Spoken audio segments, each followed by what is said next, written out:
വെയിലിൻ്റെ ശക്തി ഏറി വന്നു. ബസ്സും കാണുന്നില്ല. നല്ല തലവേദനയുണ്ട്. ഒരു ചായയ്ക്ക് മനസ്സ് വല്ലാണ്ട് കൊതിക്കുന്നുണ്ട്. പക്ഷേ സമയം. ഒറ്റ ബസ് പോയാൽ പിന്നെ 2 ബസ് കയറണം. 2-നാണ് പ്രാക്കുളം ബസ്. ഇപ്പം തന്നെ 1:15 ശോ, ഒന്നും കഴിക്കാനുള്ള ടൈം പോലും കിട്ടിയില്ലല്ലോ. ഇങ്ങനെയുള്ള ചിന്തകൾ കാട് കയറുന്നതിനിടയിലാണ് ബസ്സിൻ്റെ വരവ്. രക്ഷപ്പെട്ടു. ബസ് സ്റ്റാൻഡിലെത്തിയതും കടന്നൽ കൂട്ടം ഇളകണ പോലെ കുറേ കുട്ടികളും. ശോ, തള്ളാതെ പിള്ളാരെ. ഇടയിലൊരമ്മൂമ്മ വിളിച്ചു പറയണ കേട്ടു. ഞാനും ആ തള്ളിനിടയിൽ പെട്ടു. അല്ലേലും ഇങ്ങനെയുള്ള തള്ളിനിടയിൽ ചെന്ന് വെറുതെ നിന്നാലും നമ്മളെ എടുത്ത് കയറ്റിക്കൊള്ളും. അത്ര ശക്തിയുണ്ട് ആ തള്ളലിന്. ഒരുവിധ ഉള്ളിൽ കയറി കിട്ടിയൊരു സീറ്റിൽ ഇടം പിടിച്ചു. ഇരുന്നിട്ടാണ് തൊട്ടടുത്തുള്ള ആളെ ശ്രദ്ധിച്ചത്. ഒരു ചുള്ളത്തി ഹെഡ്സെറ്റൊക്കെ വെച്ച് സൈഡിലേക്ക് നോക്കിയിരിക്കണു. എനിക്ക് അസൂയ തോന്നി. ആ സൈഡ് സീറ്റ് എനിക്ക് കിട്ടിയില്ലല്ലോ. ബസ് നീങ്ങി തുടങ്ങി. പോളേട്ടൻ തന്നെ കണ്ടക്ടർ. 18-ൻ്റെ ടിക്കറ്റ് ചോദിക്കാതെ തന്നെ തന്നു പോളേട്ടൻ. എന്താ പോളേട്ടാ ഇന്ന് ലേറ്റായേ? ഒന്നും പറയണ്ട കൊച്ചേ, പ്രകടനം ഉണ്ടായിരുന്നു. പോളേട്ടൻ സ്ഥിരം പോകുന്നത് കൊണ്ടുള്ള പരിചയം. ഒരു 38-നോടടുത്തുള്ള പ്രായം. പക്ഷെ ചർമ്മം കണ്ട പ്രായം പറയില്ല. നിറഞ്ഞ പുഞ്ചിരിയുള്ള തിളക്കമുള്ള കണ്ണുകളുള്ള നല്ല ഉയരമുള്ളയാൾ. വളരെ സൗമ്യനായിരുന്നു പോളേട്ടൻ്റെ സംസാരങ്ങളും പെരുമാറ്റങ്ങളും എല്ലാം. ബസ്സിൽ തിരക്ക് ഏറി വരുന്നുണ്ടായിരുന്നു. ദേഹത്തേക്കാരോ ചാരുന്ന പോലെ തോന്നിയപ്പോഴാണ് തിരിഞ്ഞു നോക്കിയത്. ഒരപ്പൂപ്പൻ. മുടിയൊക്കെ നരച്ചു. വേഷത്തിലും ശരീരഭാഷയിലും മിതത്വം പുലർത്തണ പോലെ തോന്നി എനിക്ക്. ഞാൻ എഴുന്നേറ്റ് കൊടുത്തു. ഇരുന്നോളൂ അച്ഛാ. അയ്യോ മോളെ, എനിക്ക് കടവൂർ ഇറങ്ങാനാണ്. സാരല്ലെന്നേ, കടവൂരിന് ഇനിയും ദൂരമുണ്ടല്ലോ. ഞാൻ എഴുന്നേറ്റ് മുന്നിലേക്ക് നീങ്ങി നിന്നു. സാരിയായിരുന്നു എൻ്റെ വേഷം. തള്ളിനിടയിൽപ്പെട്ടാണ് അതാകെ ഉലഞ്ഞിരുന്നു. പെട്ടെന്നെൻ്റെ ശരീരത്തിൽ എന്തോ ഇഴഞ്ഞ് താഴേക്ക് പോയ പോലെ. ഞാൻ ഞെട്ടി പിറകിലേക്ക് നോക്കി. ഞാൻ സീറ്റ് കൊടുത്ത ആ മനുഷ്യൻ കൈ പിന്നിലേക്ക് വലിക്കുന്നത് ഞാൻ പാളിക്കണ്ടു. എനിക്ക് വിശ്വസിക്കാൻ പറ്റിയില്ല. തീക്ഷ്ണമായ ഒരു നോട്ടം അയാളിലേക്ക് എറിഞ്ഞു. ഞാൻ തിരിഞ്ഞു നിന്നു. എങ്കിലും എൻ്റെ ഇടം കണ്ണ് അയാളെ വീക്ഷിച്ചുകൊണ്ടിരുന്നു. നെഞ്ചിടിപ്പ് കൂടിയ നിമിഷങ്ങളായിരുന്നു പിന്നീട്. എൻ്റെ ശ്രദ്ധ മാറിയെന്ന് കരുതി അയാൾ എൻ്റെ ഇടുപ്പ് ഭാഗത്ത് പിടിച്ചതും കൈ വലിക്കുന്നതിന് മുന്നേ ഞാൻ അയാളുടെ കയ്യിൽ കയറി പിടിച്ച് അലറിയതും ഒരുപോലെയായിരുന്നു. ദേഹത്ത് തൊടുന്നോടോ? കുറേ നേരമായി ഞാൻ ക്ഷമിക്കുന്നു. ഞാൻ അയാളുടെ കൈകൾ ഞെരിച്ചുകൊണ്ട് ചോദിച്ചു. എൻ്റെ അലർച്ച കേട്ട് എല്ലാ കണ്ണുകളും എൻ്റെയും അയാളുടെയും നേരെയായി. ബസ്സിനുള്ളിൽ നിറഞ്ഞ ശ്രീരാഗമോ എന്ന പാട്ടിനേക്കാൾ ഉച്ചത്തിലായിരുന്നു എൻ്റെ ശബ്ദം. ഡ്രൈവർ പാട്ട് നിർത്തി വണ്ടി സൈഡിലൊതുക്കി. പോളേട്ടൻ ഓടി വന്നു. എന്താ മോളെ? അപ്പോഴും ഞാൻ അയാളുടെ കൈ പിടിച്ചു വെച്ചേക്കുമായിരുന്നു.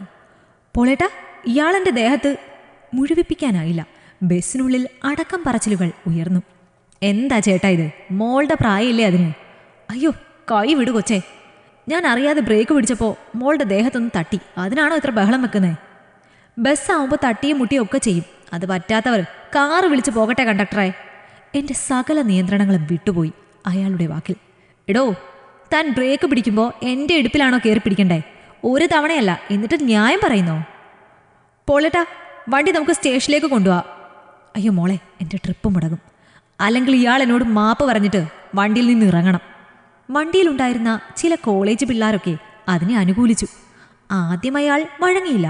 ഒടുവിൽ എന്നോട് മാപ്പ് പറഞ്ഞു. അവിടെ തന്നെ ഇറക്കി വിട്ടു. എൻ്റെ ദേഹം തളർന്നു വരുന്ന പോലെ തോന്നി. സീറ്റിലിരുന്ന ആ ചുള്ളത്തിക്കുട്ടി എന്നെ അരികെ ഇരുത്തി. വെള്ളം തന്നു. പോട്ടെ ചേച്ചി, സാരമില്ല. അവൾ എൻ്റെ കൈകൾ ചേർത്ത് പിടിച്ചു. എൻ്റെ കണ്ണുകൾ നിറഞ്ഞൊഴുകി. അയാൾ തൊട്ട ഭാഗം തീപ്പൊള്ളലേറ്റ പോലെ നീറി.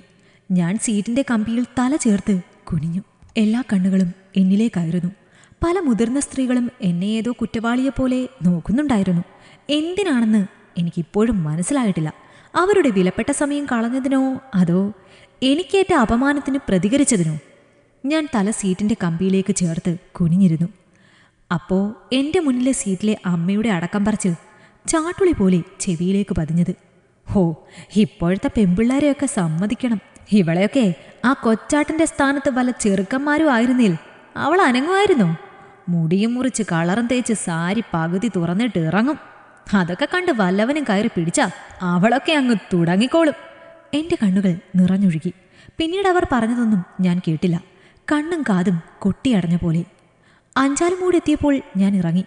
പോളേട്ടൻ ചോദിച്ചു, എന്താ മോളെ, ക്ലാസ്സിന് പോകുന്നില്ലേന്ന്. കൈകൊണ്ടെന്തോ ആംഗ്യം കാണിച്ചു. ഇറങ്ങി ഓട്ടോ സ്റ്റാൻഡ് നേരെ നടക്കാനൊരുങ്ങിയപ്പോൾ ആ സ്ത്രീ അവിടെ നിൽക്കുന്നു. ഞാൻ അവരുടെ മുന്നിൽ ചെന്ന് എന്നെ കണ്ടതും ഒരു പുച്ഛഭാവം അവരിൽ നിറഞ്ഞു.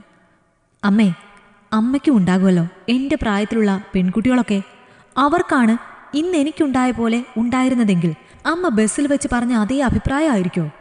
ഒരു പെണ്ണ് മുടി മുറിച്ചാൽ, കളർ ചെയ്താൽ, അവളുടെ സാരി ഒന്ന് മാറിക്കിടന്നാൽ അവൾ മോശക്കാരിയാകുമോ? നിങ്ങളെപ്പോലെയുള്ള സ്ത്രീകളാണ് അയാളെപ്പോലെയുള്ളവന്മാരെ വളർത്തുന്നത്. സാരിയല്ല എന്തും മാറിക്കിടന്നാലും ഒരു പെണ്ണിൻ്റെ ശരീരത്തിൽ തൊടാൻ ഇവന്മാരൊക്കെ പേടിക്കണം. അതിന് നിങ്ങളെപ്പോലെയുള്ളവരുടെ ഇങ്ങനെയുള്ള മനോഭാവം കൂടി മാറണം. നിങ്ങളെപ്പോലെ എത്രയോ അമ്മമാർ അവിടെ ഉണ്ടായിരുന്നു. ആരും മിണ്ടിയില്ല. കാരണം അവരുടെ ആർക്കും അല്ലല്ലോ ഇങ്ങനെ പറ്റിയത്. ദയവ് ചെയ്ത് ആശ്വസിപ്പിച്ചില്ലേലും ഇങ്ങനെ വേദനിപ്പിക്കരുതായിരുന്നു. ഇത്രയും പറഞ്ഞ് മറുപടി പോലും കാത്തു നിൽക്കാതെ നടന്നു. ഓട്ടോയിൽ വീട്ടിലെത്തി. ബാഗ് പുറത്ത് വെച്ച് കുളിമുറിയിൽ കയറി ഷവറിനടിയിൽ അങ്ങനെ നിന്നു. അത്രയും വെള്ളം ശരീരത്തിൽ വീണിട്ടും ശരീരത്തിൽ ആ ഭാഗത്തു മാത്രം എനിക്ക് ചൂടേറി വന്നു. പൊള്ളിച്ചുകൊണ്ടേയിരുന്നു. ഒപ്പം മനസ്സും ചുട്ടുപൊള്ളുന്നുണ്ടായിരുന്നു. ഉമ്മാൻ്റെ പ്രായമുള്ള ആ സ്ത്രീയിൽ നിന്നുണ്ടായ അപമാനം കൊണ്ടും പിന്നെ ഇതേപോലെ ഇഷ്ടമില്ലാത്തവൻ്റെ സ്പർശനത്താൽ ചുട്ടുപൊള്ളിയ നിരവധി പെണ്ണുങ്ങളെ ഓർത്തും. ഈ കഥ നിങ്ങൾക്കിഷ്ടമായെങ്കിൽ ലൈക്ക് ചെയ്യൂ. നിങ്ങളുടെ അഭിപ്രായങ്ങൾ കമന്റായി രേഖപ്പെടുത്തൂ. കൂടുതൽ കഥകൾ കേൾക്കാൻ ഈ ചാനൽ സബ്സ്ക്രൈബ് ചെയ്യൂ.